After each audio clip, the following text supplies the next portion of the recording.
तो भारत ने नीदरलैंड को हरा दिया।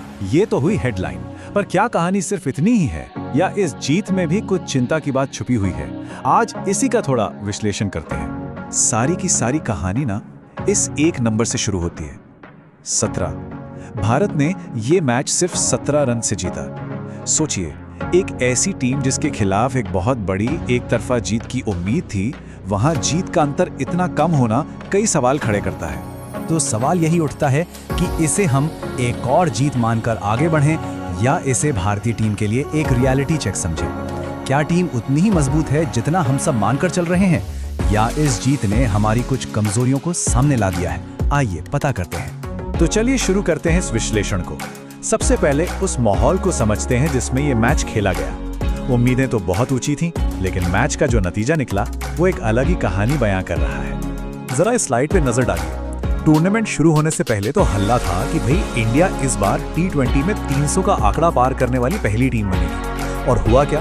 नीदरलैंड के खिलाफ हम पहुंचे 193 पर। और कमाल की बात ये कि उन्होंने भी पीछा करते करते 176 बना डाले। ये जो उम्मीद और असलियत का बड़ा फासला है ना, असल चिंता की वजह यही है। लेकिन हर सिक्के के दो पहलू होते हैं। तो नेगेटिव बातों से हटकर अब जरा अच्छी खबर पर आते हैं। बात करते हैं उन खिलाड़ियों की जिनके दम पर भारत ये मैच जीत पाया।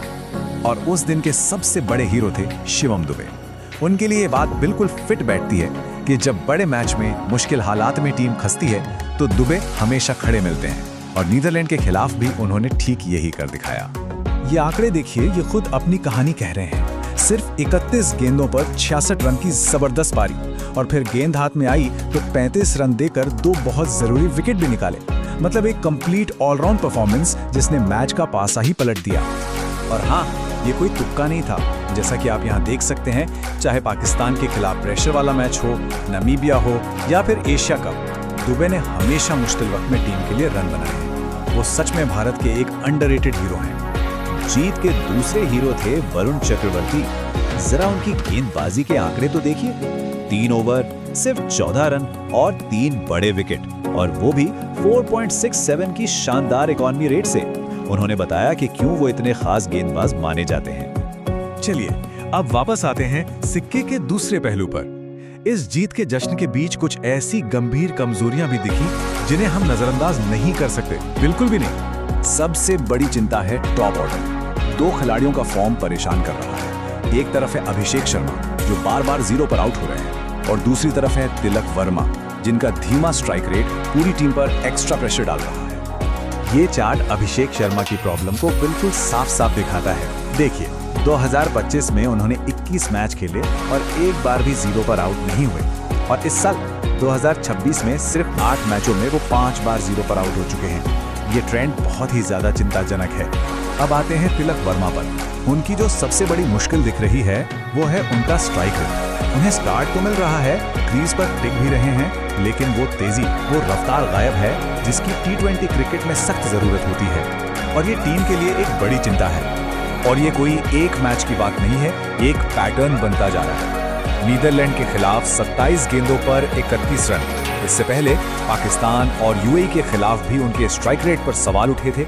ऐसा लग रहा है कि चोट से वापसी के बाद उनकी बल्लेबाजी में वो पहले वाली तेजी नहीं रही है।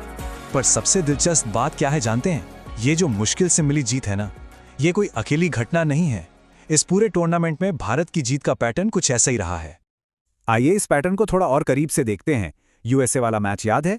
वो तो लगभग हाथ से निकल ही गया था, भला हो सूर्यकुमार यादव का जिन्होंने बचा लिया। फिर पाकिस्तान के खिलाफ भी बीच के ओवरों में हमारी पारी बुरी तरह अटक गई थी। और अब नीदरलैंड के खिलाफ जीत का अंतर सिर्फ 17 रन। तो तस्वीर साफ है, हम जीत तो रहे हैं, पर हर जीत एक कड़े संघर्ष के बाद ही मिल रही है। तो अब इन सारी बातों को अगर हम एक साथ देखें तो सबसे बड़ा सवाल खड़ा होता है टूर्नामेंट के अगले और सबसे मुश्किल पड़ाव सुपर 8 को लेकर। असली सवाल अब यह है कि क्या टीम इंडिया सुपर 8 के बड़े और कड़े मैचों से पहले अपनी इन कमजोरियों को ठीक कर पाएगी? टॉप ऑर्डर का फॉर्म, बीच के ओवरों में धीमा पड़ जाना, ये वो खाली बॉक्स हैं जिन्हें भरे बिना आगे का सफर बहुत मुश्किल होने वाला है। तो कुल मिलाकर इस पूरे विश्लेषण का निचोड़ यही है, भारतीय टीम एक बहुत अच्छी टीम है, इसमें कोई शक नहीं। लेकिन ये एक परफेक्ट टीम नहीं है। जीत तो मिल रही है, पर वो जो एक दबदबा होता है ना, एक चैंपियन टीम वाला रुतबा, वो कहीं ना कहीं मिसिंग लग रहा है। और यही वो सवाल है जो हमें आने वाले मैचों के बारे में सोचने पर मजबूर कर रहा है।